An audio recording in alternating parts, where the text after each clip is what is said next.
color.org, and I'm here with... Akira Akbar. And you are? I am Olly Banks in Bel-Air.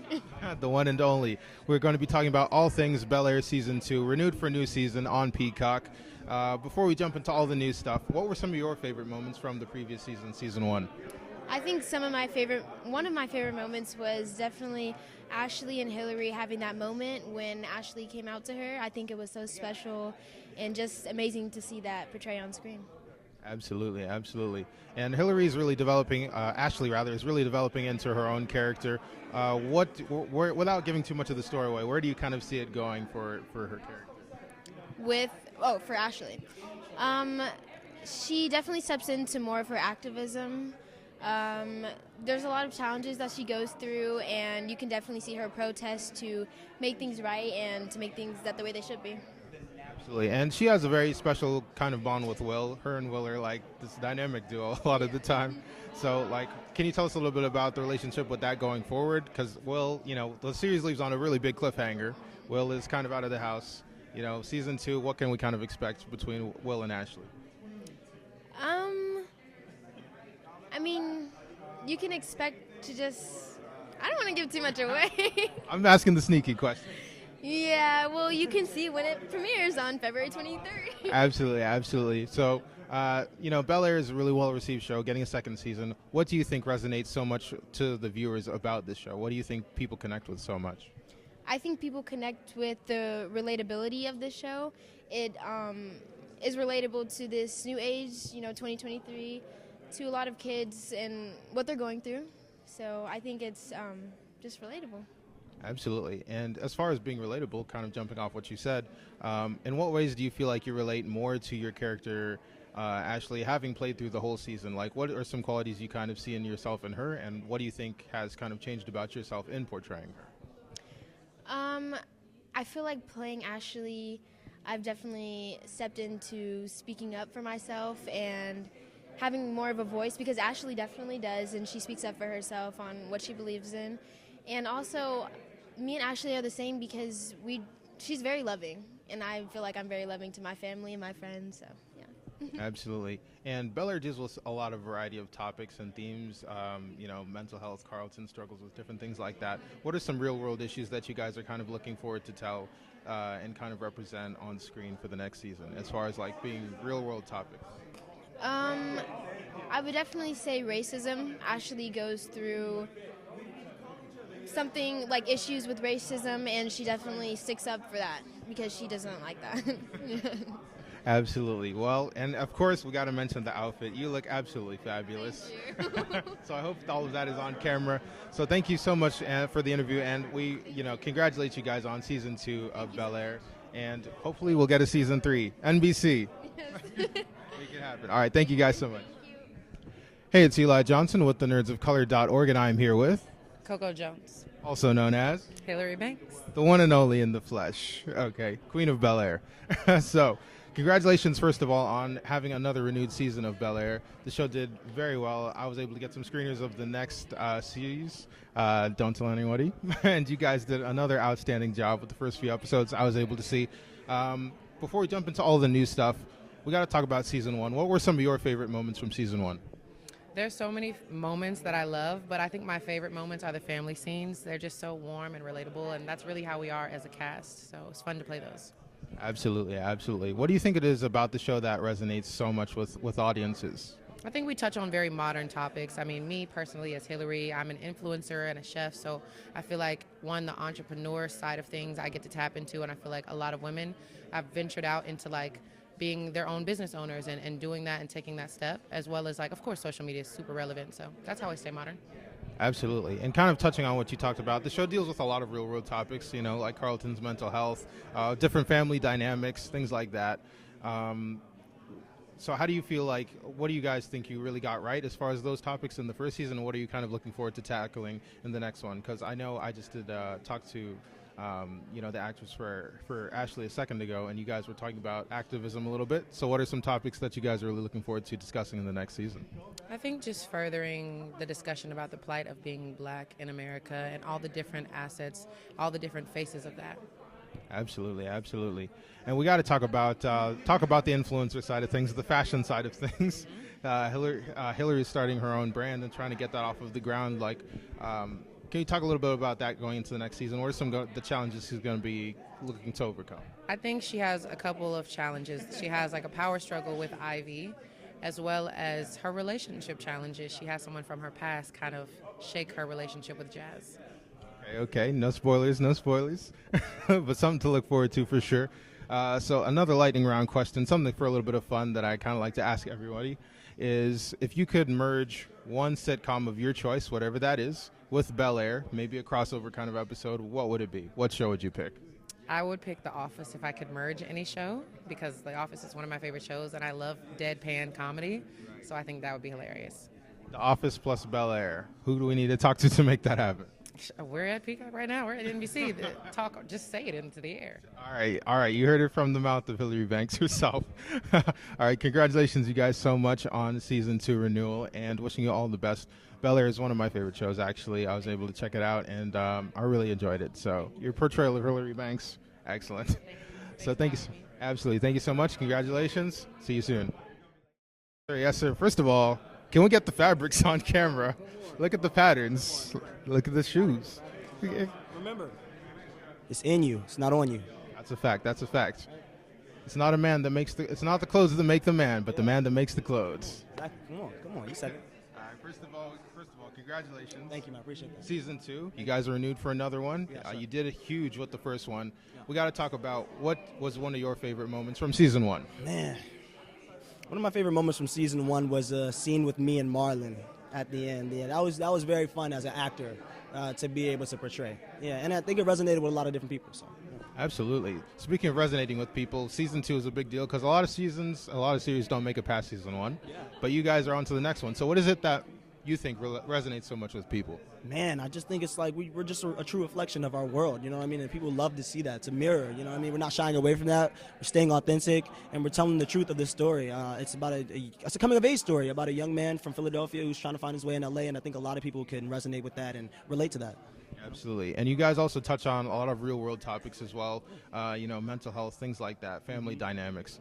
Going into the next season, what are you kind of excited to talk about and to kind of like explore topically for the public? Yeah, man. I'm super excited to be able to portray a young man finding his freedom and finding who he is. You know what I mean? The world tries to tell you who you are, put you in a box. And, Will is definitely finding his own freedom. This is a true coming of age story this season, I would say. Yeah. Absolutely, absolutely. Yeah. And of course, we have the dynamic between Carlton and Will. Can we talk about that a little bit going into the new season? What can we kind of expect as far as that? No spoilers, but what can we kind of expect? Man, you know what I mean? I love the original series. I love the camaraderie between Will and Carlton, and you could definitely expect more of that brotherhood. You know what I mean? There's a true brotherhood now. And I loved it because they're two very different people, but coming together and finding how to love each other throughout everything that happens. Yeah, that's what you can see. Absolutely, absolutely.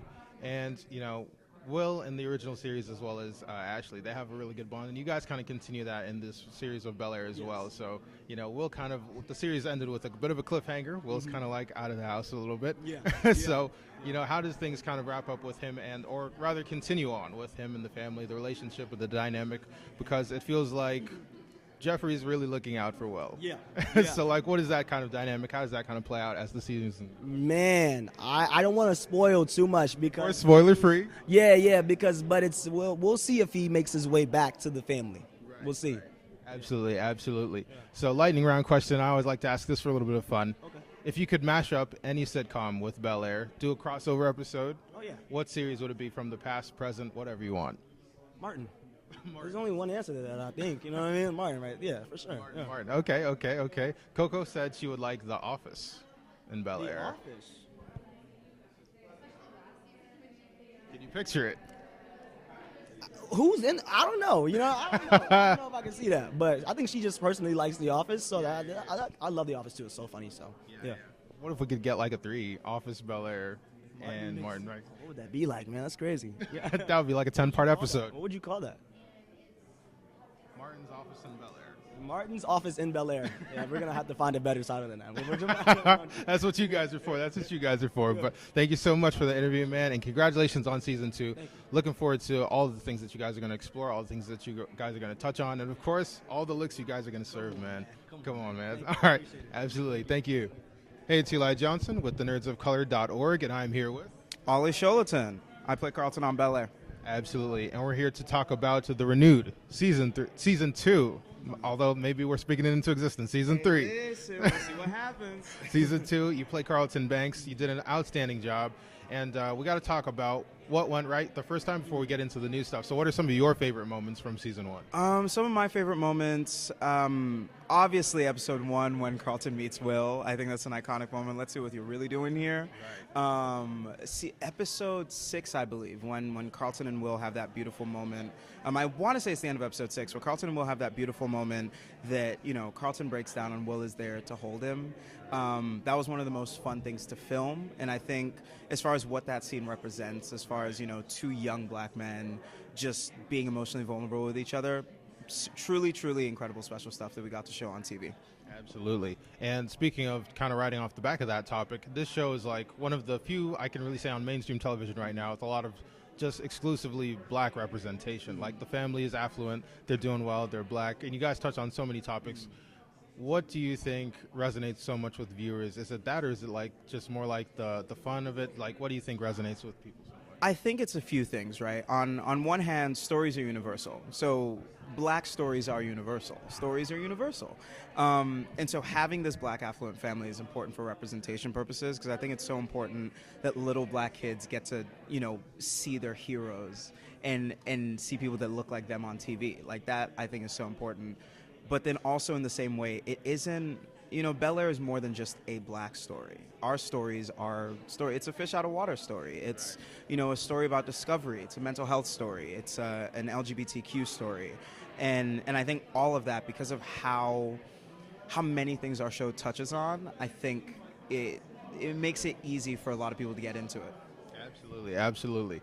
And, you mentioned mental health already, so let's kind of like dive into that, because this show is really good on touching on a lot of real world topics. What do you think you guys were able to do really well as far as discussing those topics, and what topics are you kind of looking forward to in going into the next season? As far as Carlton is concerned, I think we continue exploring his battle with his mental health and his substance abuse.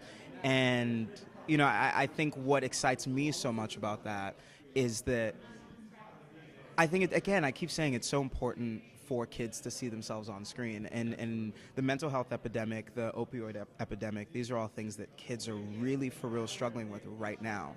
And so to have a great role model and see someone who grows through that, I think is just going to be really important. And I'm really, really proud to showcase that on TV. I really am. Absolutely. And season 1 was so fun. You guys are going to be having, without spoiling it, because I know we talked about the screenings, you're going to have some good guest stars in season 2. But kind of riding off the back of that concept, if you could do a mashup of like 2 different sitcoms, Bel-Air with what? Who would you kind of like to do a crossover with? Any show from the past or the present? As in, if I could merge 2 sitcoms from ever and just bring them together, I would put Family Matters and Fresh Prince. Yeah, I think that would be one of the funniest television shows that I can imagine. I mean, we can't say Saweetie's going to be in our season. That we can say. We can officially say that. She smells lovely. It's a part of the name, Saweetie. Saweetie, she's maybe the most beautiful woman alive. Just, yeah. Absolutely. So a lot of things on the horizon as far as, what's going to be in store for the relationship with Carlton and Will going into it, without giving too much away? Sure. I mean, look, season 1, Carlton was at Will's neck a little bit, right. But now they're copacetic, right? Now there's a bond that they have, and now they're finding what it means to, I always say that they're sort of the brothers that each other needs, but not necessarily wants, and now they have to navigate that newfound relationship. Absolutely. Well, congratulations on another season, my man. The show is fantastic, and you play the role of Carlton with so many layers and so much nuance, and you kind of reinvent it and make it your own, and I think that's what really makes the character shine this time around. So thank you so much, and congratulations on season 2. Thank you so much. Make sure you guys check out Bel-Air coming season soon. 2, February 23rd. Yes, sir. First of all, we got to acknowledge these fabrics. Everyone looks fantastic. Thank you. Thank you so much. Is there anyone in particular you guys are wearing, or is it just Hugo Boss today. nice? Yeah. Very nice, very nice. This is Italian Vigaro, today. And Who are you wearing? man, you don't know. Nice. You don't know. I would have touched it if I knew. Oh my God. No. What I love, though, what you wearing? I did not come prepared to answer that question today. We'll feed it to you later. But I'm wearing, and then you can just put it in. Very prestigious, very prestigious, very prestigious. Absolutely. Well, I cannot remember. Did you like Daniel Kaluuya at the Oscars? They muted him. Anyway, back to you guys. Nerds of Color. Hey, thank you for having us. absolutely. I'm here with. Adrian Holmes. Jimmy Akingbola. Cassandra Freeman. Absolutely. And we are talking about all things Bel-Air. We're going to be getting into season 2 a little bit. So first of all, congratulations to you guys on a renewed season. That's a really big deal. Thank you. Before we jump into the new stuff, we got to talk about some of the old stuff. What was some of you guys' favorite moments from season 1? There's so many to choose from. Maxwell and Vernee Watson showed up to basically tell me I won the fellowship. That was like such an incredible day on set. Love that. I remember that moment. I remember that. Yeah, it's nice to have the original G's, the OGs, coming to, grace us with their presence. I loved it when Lou turned up, Will's father, and how that impacted the whole family and also led on to Phil and Jeffrey's dispute. Yeah, dispute, for lack of a better word. Yeah. Yep. Absolutely. It almost seems like, Jeffrey kind of sees some part of himself in Will almost to a certain extent, the way that he kind of looks out for him. So That's 100% what it is. I really appreciate you saying that.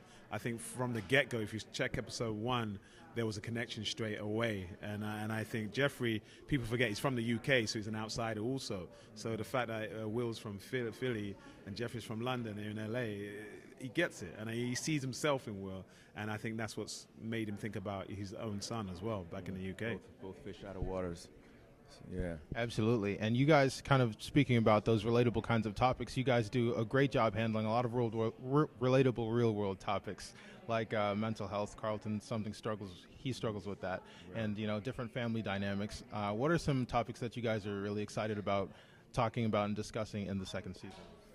Well, we definitely go into more of Carlton's anxiety issues and handle it in a very healthy, responsible way. What else? We dig deeper in terms of politics, religion. Yeah. We look a bit at religion as well. And So the balancing act of how do you teach your kids to stand up for themselves in front of a system that might not, that might want them to be muzzled. So you see that, and you also see Vivian specifically trying to deal with how to take up space in an artistry, in an art form that's so male-dominated that is there space for her to speak? And how does she grab the microphone to finally claim her space? And speaking of that, this is one of the shows like exclusively on TV where there's such an affluent black cast, black family who are just doing so well. And, you guys still have real-world problems, right? So what do you feel like that representation means to viewers, like to young men, to young women of color? Well, yeah, just because you have a lot of money and you're rich doesn't mean that all your problems dissolve, as they say, sometimes more money, more problems. But we show that we're like a normal family. We're like any family, We have a lot of, we have kids who go through all the same pressures that every other child goes through. And we as parents have to, find a way to, navigate that and parent it in the healthiest way and find the balance. I think that our show is very, good at doing that. And I think also it's about showing the complexity of humanity. Yeah, I think when he says we're like everyone else, it's like, black women, black men might seem like they're so strong. What I love is that all these characters, you see their vulnerability, they're transparent about their flaws, and then you see people trying to get to the next level. Sometimes they fail, and then what happens when the family's there to catch you? Also, what a sibling rivalry looks like what does, different generations relate to each other. I just love this show because it doesn't try to make one broad stroke version of a person. I think everyone has like a different way of expressing themselves, and hopefully you break down stereotypes, and hopefully if you're from the culture, you sort of have this refreshing feeling of like, oh, look how beautiful we are. Like, I think it's still revolutionary just to see a loving black family. Forget about how much money they have. They're just loving. Every time I see his character and Will do something loving and forgiving, it's like radical, because so many shows would be, and now I'm gonna put a gun to your head, boom, boom. So I just think it's sort of revolutionary just to show kindness. Very therapeutic in that way. I feel very, very therapeutic and very nuanced. You know, it's very well nuanced. You still rarely see black men being vulnerable on TV. You know, and there's also a stereotype in terms of how, when we have conflict, how we should respond to each other. And I think this show shows another way, and I think that's important for the young ones coming up, but it's also important for the adults watching now. I think there's a sense of learning throughout this whole show, and I think that's what makes our show different from everything else that's on TV. We're in a different space, and it's important because it's about balance. It's not about having one show on and that show representing everything for us, our culture. You know? So we exist along with the Powers, with the Abbott Elementary and the Grand Crews, and there should be space for more others. Absolutely, absolutely. And kind of touching on that lightheartedness, we're going to do a quick lightning round. Okay. Something a little fun. Okay. If you guys can mash up any one sitcom from the past or present with Bel-Air, what crossover would you do? Oh, boy. I got it. Wait, so it's Bel-Air plus a crossover. Only because I'm a diehard Frasier fan. Which would be perfect for our show, because you always need a therapist in the room. Okay. Okay. Oh, okay. Oof. If you have one from England, you can do that too, if there's one in the UK. Oh, okay. Sitcom, so it would be Bel-Air, and it would be a show. I don't know if you guys would know it. It's called Only Fools and Horses. Yeah, it's an old school one. But yeah. Okay, I'm going to have to check that out. I'm going to have to Google that. Wow, that's a good one. I don't know, maybe A Different World? I don't know. Oh. That's a good one. That might be interesting, right? It's a different world for Will. Okay. Very, very timely reference right there. Very timely reference. Well, thank you. Absolutely. Thank you guys so much. And we're going to have to wrap up right there. They're giving me the wrap, but we could talk about this for hours. Right? So congratulations on season 2. You guys did such an amazing job. Appreciate you, man. And much success. Hopefully we get a season 3 as well. Thank you, Nerds of Color. Absolutely. Thank you, guys. Yes, thank Ooh, you. absolutely. Professional artists and professors, maybe a nerd who's just like you, talking about the things that you like too. So I invite you to the NOC. In full color, you see me, the Hard Knock Life.